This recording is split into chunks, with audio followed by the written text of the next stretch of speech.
Take my hand, we'll make it somehow. We can't miss out.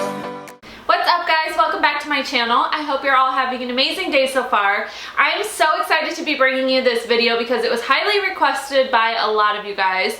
As you can tell by the title, today's video is going to be all about breastfeeding. I heard from a lot of you guys that you had a lot of questions about it. You were asking about my experience with it, for my tips and tricks, things like that. So I'm gonna try and cover all of that in today's video. I have my handy dandy phone with me with my list of topics that I know I want to hit on. As you guys know, if I don't write it down, I will forget. So I have a whole note section in my phone with all the things I want to make sure I cover today. But I will say that as I started putting together the content for today's video, I realized I have a lot to cover on breastfeeding. It is there's a lot to it. So I may make this actually I'm just gonna go ahead and say it. I'm gonna make this a whole entire series on my channel with a couple different videos included because I started to make the list for it and I realized this video would just be way too long otherwise. So today's video will cover kind of the basics, like a breastfeeding 101, how does it work, pumping, a little bit of all of that. But I will also have another video all about how to increase your milk supply. I'm planning on doing a what I eat in a day to support breastfeeding, all about foods that can help support breastfeeding and milk supply, as well as a whole nother Q&A video. So I do want to save room at the end of today's video for a couple Q&A, a couple questions, but I also want to give you guys the opportunity now to ask any questions. So if you have any questions beyond today's video, leave them in the comment section down below and I will make a whole Q&A video all about that for you guys as well. So today's video, I'm going to cover, like I said, the basics, different types of milk, when your milk comes in, positioning, latching, major things to know about breastfeeding, my tips and tricks and what's worked for me, my pumping schedule, kind of how pumping works and plays a part in breastfeeding, milk supply, when your milk comes in, a couple ways you can boost your milk supply, and then like I said, I'll answer a couple questions at the end as well. Before we get into it, I just want to say if you're new to my channel, then welcome! I know a lot of us are on this journey together and I so appreciate you visiting. I would love if you subscribed, that way I could have you back. You can join my YouTube family in this fun community we have here. I've had such a blast making these mama videos and yeah, I just really appreciate you stopping by. Also, I have a couple quick disclaimers before we jump into it. I know breastfeeding is a hot topic and I want to first put it out there that I know it doesn't work for everybody, and if you're watching this and you are about to have a baby, it might not work for you either. You know, it's something to just be aware of that there's a lot of things that can come up. There's mastitis, there's an improper latch, there's lip ties and things like that, things that I haven't dealt with that I don't really know about. And me putting out this video, I don't want it to come across as if I'm promoting breastfeeding as the way to go, because fed is best.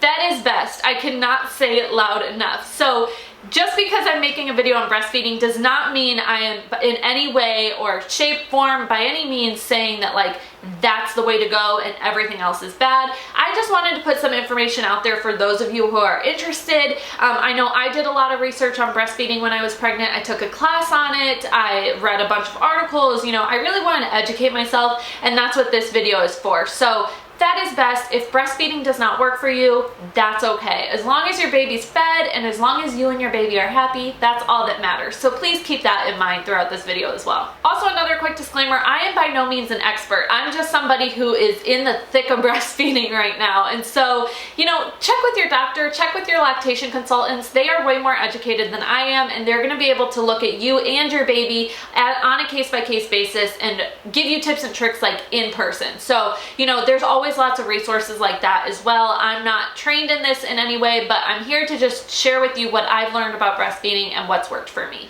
Alright, now that all of that is out of the way, let's get into it. So I figured I would start from the beginning and let you know about what your breast milk is going to be like while you're in the hospital. So when you first have your baby, your breast milk does not come in right away. And I covered a little bit of that in my postpartum care video, but just know it may take a couple days for your breast milk to come in. What's first gonna come in is what's called colostrum. So colostrum is also known as liquid gold to a lot of people. It's jam-packed with nutrients. It's what's gonna feed your baby until your breast milk comes in. It's a little bit of a more yellow color. It's a thicker substance. experience. And then your breast milk will come in a couple days later. I think mine came in 2 days postpartum and was like free flowing by 3 days postpartum. While you're in the hospital, lactation consultants on hand will help you get that colostrum out because it doesn't flow as easily. So you usually have to squeeze it out, at least at first you do. That's something I would definitely advise checking with your hospital about, making sure they have lactation consultants on hand, or if they don't, you could outsource one maybe. But just know your situation there. Ask your hospital what they do as far as lactation consultants and breastfeeding help once you have the baby. I was lucky that my hospital had them on hand. They were constantly checking in, constantly helping us. So they showed us how to squeeze out colostrum so that I could feed my baby right away. The way that we got our baby to latch and that they will advise you to do, at least in my experience, all of the lactation consultants said the same thing, was to squeeze out some of that colostrum and basically get it on the nipple. And then you almost want to like bait your baby into it. So you squeeze out colostrum enough to get it on your nipple, and then you can kind of like put it at the top of the baby's upper lip, like right underneath their nose.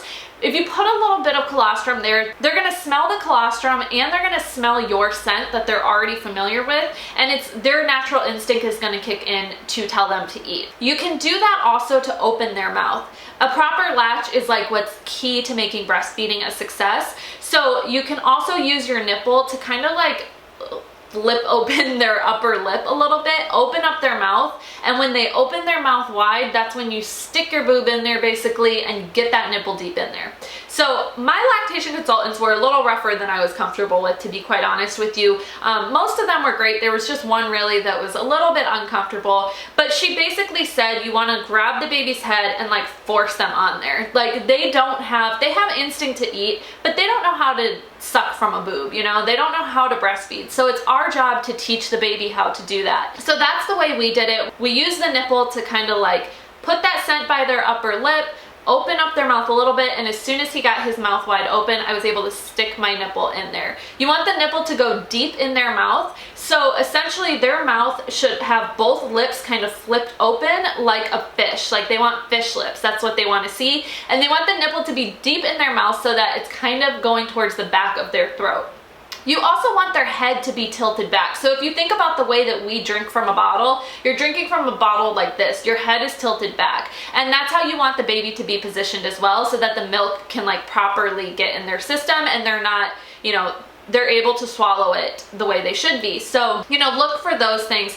They may also tell you about aligning the baby. We were given advice on aligning him kind of across my chest, so it was like his nose was here, his shoulder was here, and his hip was here, and that helped a lot in the first couple days too. But check with your lactation consultants for what they would advise. Also, going back to latching, I just want to say that a proper latch is what's gonna make breastfeeding comfortable. So if your baby is latched on perfectly, breastfeeding shouldn't hurt. It might hurt at first, like even now I'm a couple months into it. My baby is 10.5 weeks old, and when he eats, when he first hooks on, it can hurt. And then after a couple minutes, it won't hurt anymore. It actually feels really relieving because your breasts will get full of milk and you feel the need to want to drain them. And so when he's eating, it's like a release for me. Breastfeeding should not hurt. Now, with that being said, that does not mean breastfeeding does not hurt and you're doing it wrong if it doesn't hurt. A lot of people it does hurt for. So it's definitely one of those things that everybody's different, you know. Ideally, it shouldn't hurt if the latch is good, but everybody's different. So there definitely are cases where it will hurt as well. In my experience, it has not hurt because he's had a proper latch. And when he's not on there all the way, say he's latched on to like just the end of the nipple, obviously that's when it hurt. But with that being said, there are some women that like no matter what, it's just painful. So keep that in mind as well. The next thing I want to mention is positioning. So my biggest tip when you're first starting out breastfeeding is to know your positioning and find what works for you and your baby. So there's a couple different ways you can hold your baby while breastfeeding. You can either cradle hold them, where you hold them like this. You could football hold them, where their head is on your boob and then their body's kind of like backwards, if that makes sense. You may find that one way works great for you and another way doesn't.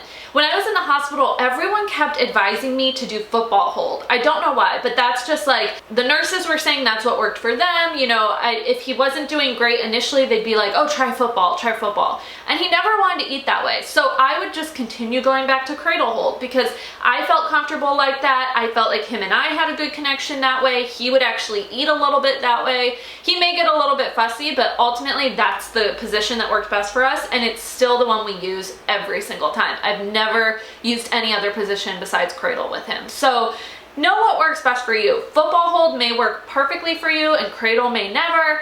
Everybody's different, every baby's different, and try out a couple different techniques before you decide on what works best for you. And it may be different every time you feed him too, but just, you know, educate yourself on the different ways to hold him, or your baby, I'm sorry, I keep saying him because I have a boy, but educate yourselves on the different ways to hold the baby and try a couple different ways out until you feel totally comfortable and you feel like you guys are in a rhythm, because it may not be what you're first advised to do. So just keep that in mind. So next, getting more into your milk supply and how breastfeeding actually works after the hospital.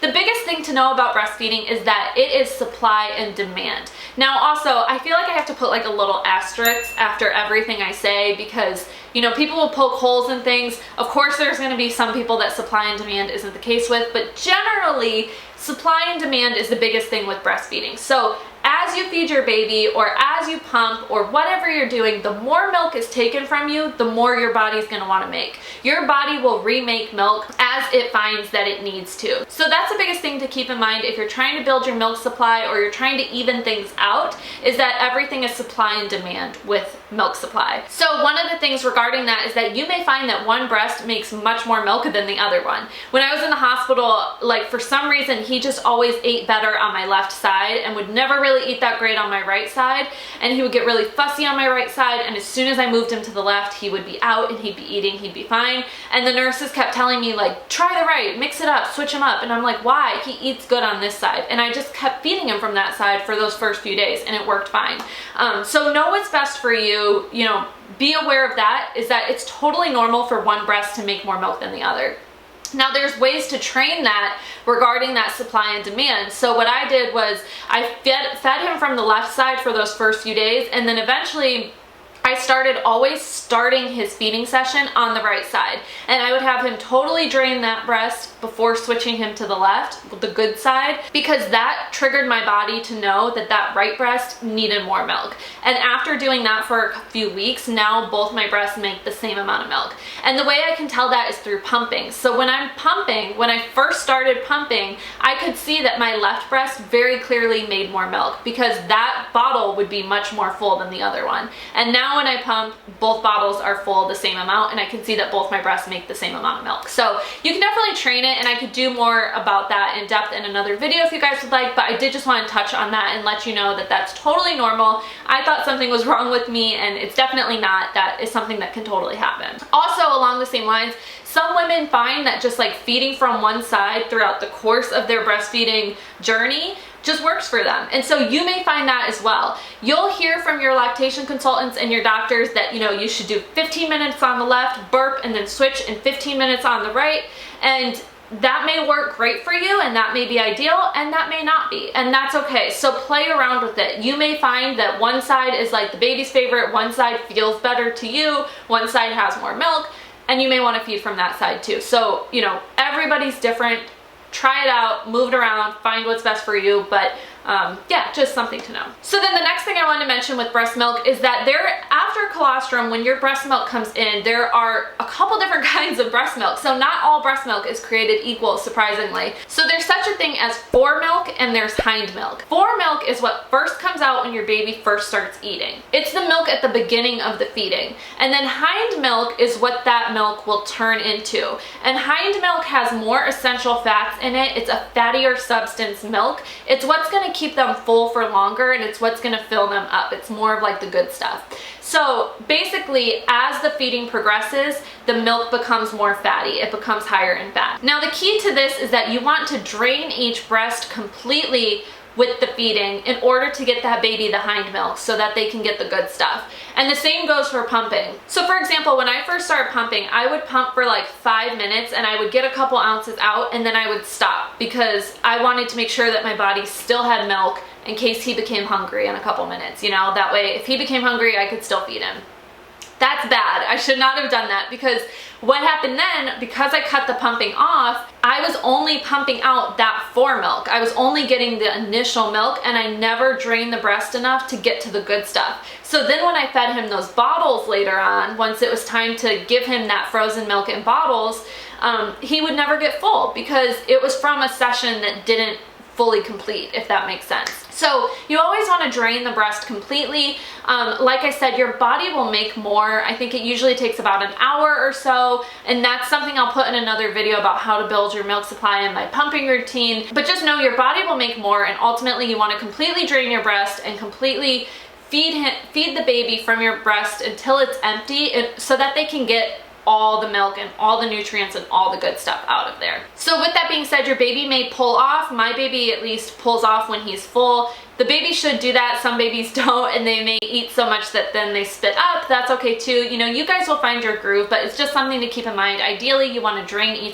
each breast completely for them to get full. Something else to know about breast milk is that the taste will change based on what you eat. So it's interesting because when you're pregnant, you know, you're told that everything you eat goes to the baby, and that's true because all the nutrients go through the umbilical cord. But when you're breastfeeding, everything you eat, even more so, goes to the baby. Like, what you eat will change the consistency of your breast milk. It will change the taste, and it will change the smell, and it will change how your baby, like the flavor of that milk to your baby. So be aware of, you know, what you're eating, how they're reacting. Pay attention to what works and what doesn't work for them, because you may need to adjust your diet accordingly. I know a lot of people go to a really bland diet while they're breastfeeding. You may hear that spicy foods are not good for the baby. Basically, if it makes you gassy, it's probably going to make the baby gassy too. Now, with that being said, I love Mexican food and I still indulge in Mexican food, and he hasn't had any problems with it.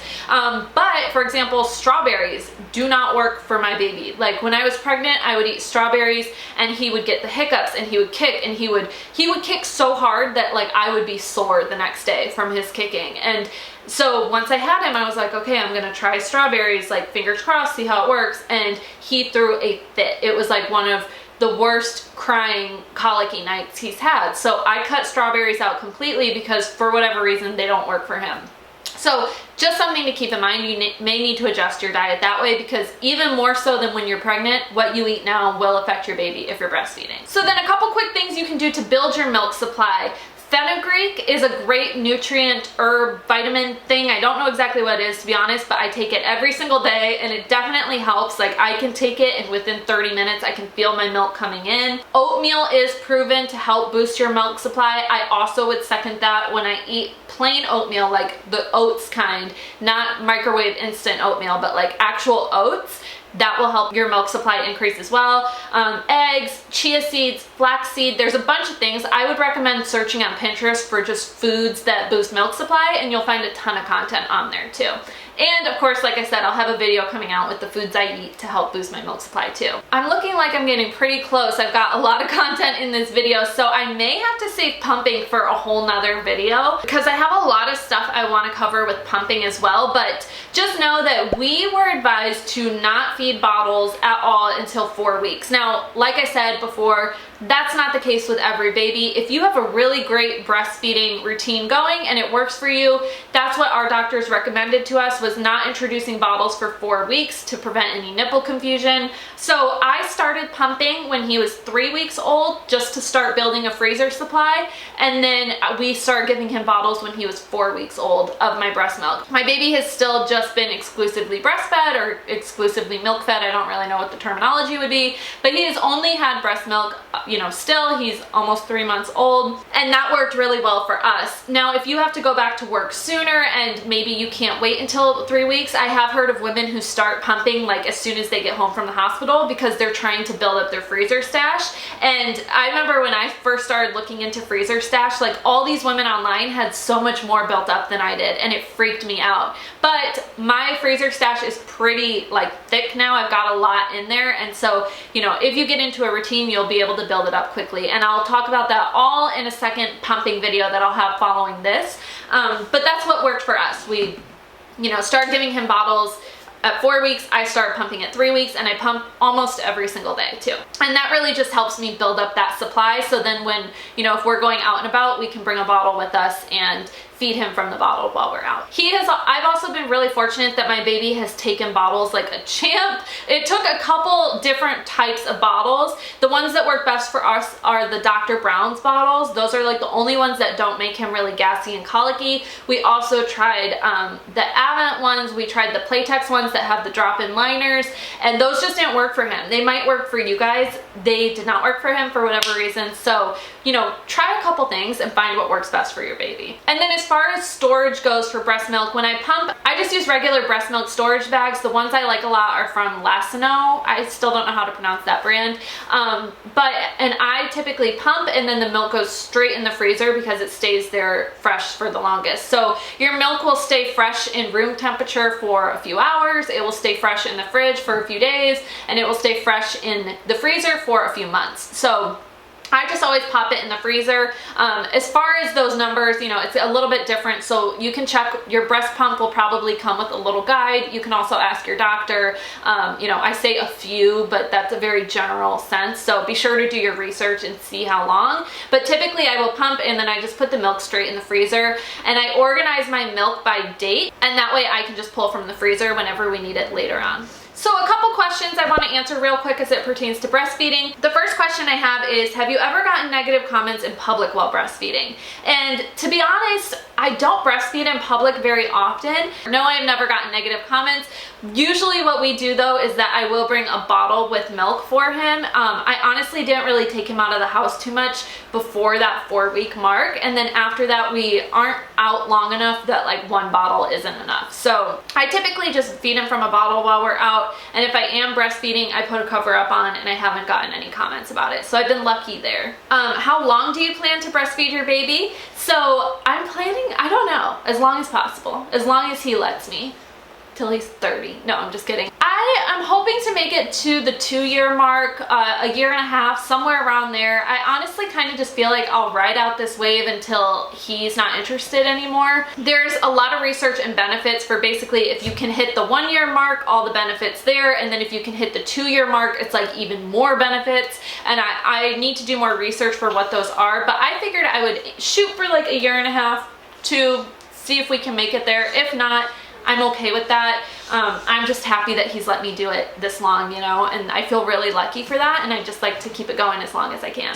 Did breastfeeding help you lose weight? No. So that is something that a lot of people say is the case. You will hear a lot like, breastfeeding makes you drop the weight like crazy. You just lose so much weight, it just falls off. That's what people say. Breastfeeding makes the weight fall off. And I think that's the case for a lot of people. But know that it's not the case for everybody. And I was shocked that when I started breastfeeding, I didn't just drip weight. You know, I didn't just lose all this weight. I actually had to really work to start losing weight. So for whatever reason, breastfeeding just did not make me lose weight. And I've heard from some people it can make them hold on weight as well, because some people, the body thinks that it needs that weight, it needs that extra weight and fat to support the baby. So keep that in mind. Everybody's different with that too. How long did it take you before you got the hang of breastfeeding? I'm absolutely terrified. So it took me just a couple days, to be honest. Like I said, I've been very, very lucky up until this point. I'm only a couple months into it, but I haven't had to deal with like mastitis or, you know, engorgement much or anything like that. It felt a little awkward, to be honest, for the first couple days. Like, him and I were finding our groove. He was getting comfortable, but after a couple days, it just came really naturally, and now, like, we're just super in the swing of it. So instinct kicks in. It's such a beautiful thing to be able to feed your baby like that, and if it works for you and everything goes great, then I truly believe that, like, you know, it's one of those things like practice makes perfect, and the more I practiced and the more I did it, the more I felt comfortable with it, and it did not take long to get the hang of it for me. I'm worried about it hurting so much. Any tips or products you use to help? So I would say if it is hurting, first adjust the latch, adjust that positioning, see if you can move the baby around a little bit to find something that's more comfortable that will get them to have that better latch. And you know, of course, when you're done feeding him, you may feel pain in your nipples. Someone else asked about like cracking or bleeding. I haven't had any cracking or bleeding, but lanolin is a great product that can help with that. So lots of different brands make lanolin, but you can pick it up at Target, and I have used that and it helped with me a lot. Additionally, if you take some of your breast milk and put it on your nipple, like feed the baby and whatever's like, you know, pull them off. You may leak a little bit of milk. You can kind of rub that milk on your nipple and that will help as well. Your breast milk will act as like a pain reliever in that sense, and it will help repair any tears or things like that. Additionally, there's these little things, I don't know what they're called, but basically your nipple will have little bumps on it that almost look like pimples. I know that sounds really gross, but when you're breastfeeding, you will see like little white bumps on your nipple, and that's totally normal. And those bumps are actually your body's way of fighting off pain while breastfeeding. So that will help as well, kind of prevent tears and ripping. So if you see those bumps, know that that's just your body doing what it needs to do to help with any you know, pain, cut, bites, anything like that. And then aside from those bumps, I would definitely recommend rubbing breast milk right on your nipple, and then trying lanolin as well. Okay guys, so that's all I have time for today. I know this video is already really long, so I'll be coming out with a part 2 that's all about pumping, my milk supply, building a milk supply, a freezer stash, all that good stuff, plus some of those other videos I talked about. So any other breastfeeding requests you have or questions you have, leave them in a comment down below. I'm really excited to do this series because it's something I'm just super interested in, and I think a lot of you guys are interested in as well. So yeah, that's it for today. Thank you so much for watching. I really appreciate it, and I will see you guys in my next video. Bye!